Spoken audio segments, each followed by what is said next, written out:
Kita semua sering banget dengarkan kalau menghafal itu kuno, bikin bosen, dan kayaknya udah nggak relevan lagi. Tapi, gimana kalau ternyata hafalan itu adalah superpower kita yang tersembunyi, kunci buat ngebuka potensi kreativitas yang nggak terbatas.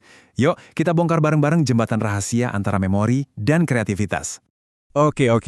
Kita mulai dari pertanyaan yang paling jujur sejagat raya nih. Ngapain ngafalin kalau bisa Google? Bener kan? Buat apa coba susah-susah ngapalin rumus, tanggal penting, atau vocabulary baru? Kalau semua informasi itu, ya tinggal ketik aja. Pertanyaan yang valid banget. Tapi, jawabannya mungkin bakal bikin kamu kaget. Ternyata terlalu sering mengandalkan Google justru bisa membatasi cara kita berpikir. Biar paham kenapa, kita kenalan dulu sama dua bagian penting di otak kita. Coba bayangin otakmu itu punya meja kerja kecil. Nah, ini yang namanya working memory.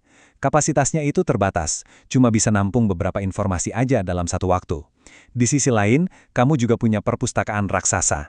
Ini adalah long-term memory kamu. Disinilah semua database pengetahuan kamu disimpan. Masalahnya, Google itu cuma bisa bantu meja kerja kamu yang sempit, tapi dia sama sekali nggak punya akses ke perpustakaan raksasa di dalam kepalamu. Jadi, apa fungsi hafalan yang sebenarnya? Bukan buat menuhin otak, tapi justru sebaliknya, untuk membebaskan ruang berpikir kita. Oke, ini dia kata kuncinya, otomatisasi, atau biar gampang, otomatisasi. Ini adalah kemampuan buat ngelakuin sesuatu yang kompleks tanpa perlu mikir lagi.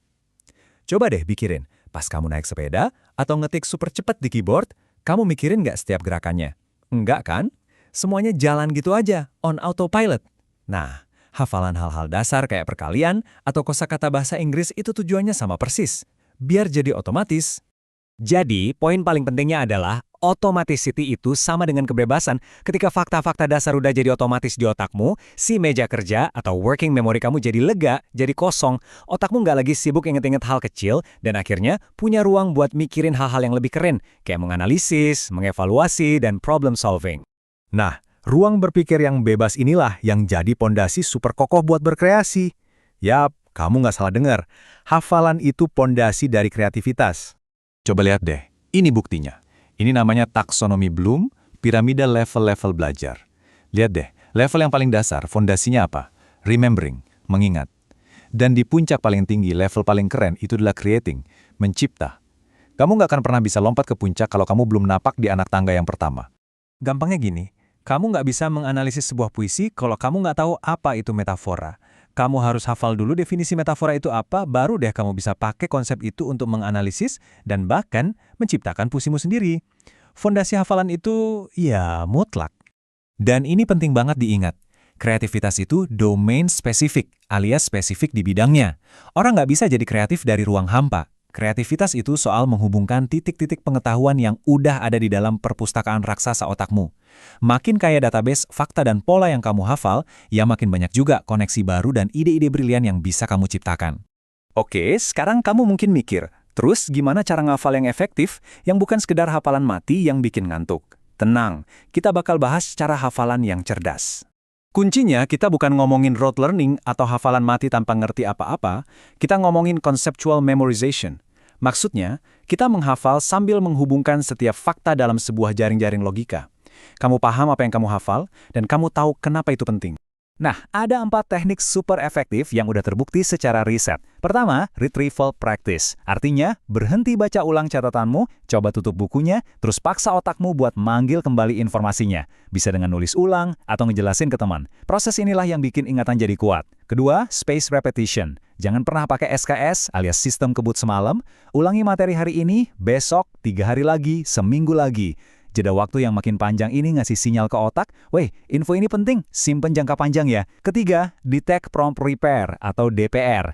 Ini efisien banget. Fokus saja ke bagian yang kamu salah atau lupa, cari tahu kenapa, perbaiki, coba lagi. Dan keempat, multisensory engagement. Libatkan banyak indera. Coba ucapin kosakatanya dengan lantang, tulis di papan, atau bikin gerakan tangan buat tiap konsep. Makin banyak indera yang terlibat, makin nempel di otak. Nah, mau jago bahasa Inggris? This is how you do it. Pakai teknik-teknik tadi buat ngapalin vocabulary baru, grammar rules, sama frasa-frasa umum. Nanti, kamu bakal bisa internalize, alias meresapi pola kalimatnya.